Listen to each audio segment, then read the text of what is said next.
100% job గ్యారంటీతో ISTTM business school admissions open.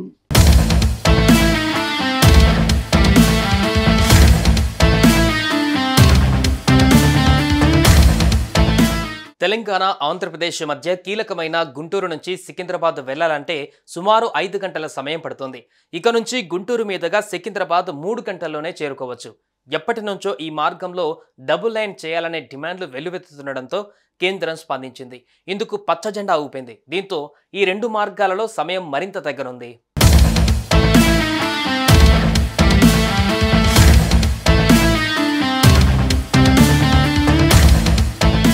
Guntur నుంచి సత్తెనపల్లి, పిడుగురాళ్ల, నడికుడి, మిర్యాలగూడ, నల్గొండ మీదుగా సికింద్రాబాద్ చేరుకోవడానికి ప్రస్తుతం 5 గంటల సమయం పడుతుంది. అదే ఖమ్మం, కాజీపేట మీదుగా అయితే 6:30 నుంచి 7 గంటల సమయం పడుతుంది. ఇక నుంచి గుంటూరు నుంచి సికింద్రాబాద్ 3 గంటల్లోనే చేరుకోవచ్చు. గుంటూరు నుంచి సికింద్రాబాద్ మార్గం ప్రస్తుతానికి సింగిల్ లైన్గా ఉంది. దీనివల్ల ఎదురెదురుగా వచ్చే రైళ్లను ఒక రైలు కన్నా మరో రైలును ముందుగా పంపిద్దాం అనుకుంటే పెద్ద సమస్య వస్తుంది. సింగిల్ లైన్ కావడంతో ప్రయాణించే రైళ్లను కొన్ని రైల్వే స్టేషన్లలో నిలుపవలసి వస్తుంది. తద్వారా రైలు నడిపే సమయం కూడా ఆలస్యం అవుతుంది. దక్షిణ మధ్య రైల్వే పరిధిలో నల్లపాడు, నడికుడి, బీబీ నగర్ మార్గం అత్యంత కీలకమైనది. దీని పొడవు 239 కిలోమీటర్లు. అయితే ఎప్పటి నుంచో దీన్ని డబుల్ లైన్ చేయాలని డిమాండ్లు వెల్లువెత్తాయి. ఎట్టకేలకు స్పందించిన కేంద్రం దీనికి ఆమోదం తెలిపింది.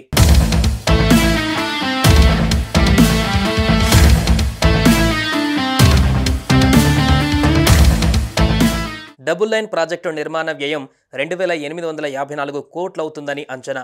వీటిలో సివిల్ పనులకు 1,948 కోట్ల వ్యయం కానుంది. సిగ్నలింగ్, టెలికాం పనులకు 320 కోట్లు, ఎలక్ట్రికల్ ఇంజనీరింగ్ నిర్మాణ పనులకు 587 కోట్లు అంచనాగా పేర్కొన్నారు. ఈ పనులకు కేంద్ర కేబినెట్ వ్యవహారాల కమిటీ గ్రీన్ సిగ్నల్ ఇచ్చింది. ప్రస్తుతం ఈ మార్గంలో గూడ్స్ రైళ్ల ద్వారా మంచి ఆదాయం సమకూరుతోంది. బొగ్గు, సిమెంటు రవాణాతో పాటు వ్యవసాయ ఉత్పత్తులు కూడా రవాణా అవుతున్నాయి.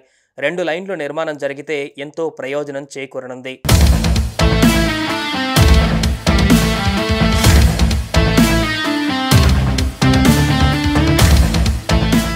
సికింద్రాబాద్ నుంచి విజయవాడ చేరుకోవడానికి ప్రస్తుతం 2 మార్గాలు ఉన్నాయి. బీబీ నగర్, నడికుడి, గుంటూరు మార్గం ఒకటి. కాజీపేట, ఖమ్మం మీదుగా విజయవాడ చేరుకోవచ్చు. సికింద్రాబాద్ నుంచి చెన్నై, తిరుపతి వెళ్లేందుకు వయా నడికుడి, గుంటూరు మార్గం దగ్గర దారి అవుతుంది. ప్రస్తుతం ఉన్న ట్రాక్ 149 కిలోమీటర్ల వేగాన్ని తట్టుకుంటుంది. 150 నుంచి 160 కిలోమీటర్ల వేగాన్ని తట్టుకునేలా కొత్త రైల్వే లైన్లను నిర్మాణం చేసే అవకాశం ఉంది. డబుల్ లైన్ అందుబాటులోకి వస్తే గుంటూరు నుంచి సికింద్రాబాద్ చేరుకోవడానికి 2:30 గంటల నుంచి 3 గంటల సమయం మాత్రమే పట్టే అవకాశం ఉంది.